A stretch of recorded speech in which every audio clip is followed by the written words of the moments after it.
Cómo agregar nuevo concreto en el sidewalk o en Frank's Handyman.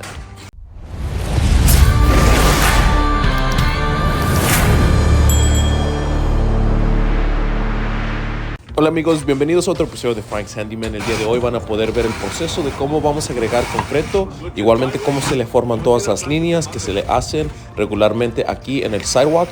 Así que hoy va a ser un gran video de cómo van a poder ver el progreso, de cómo se empieza y cómo se queda en el final. Espero que les guste el video. Si les gusta, por favor denle like al video. Igualmente suscríbanse al canal si todavía no lo hayan hecho, así puedan ver diferentes proyectos que siempre estamos poniendo. Y sin decir más, espero que disfruten el video.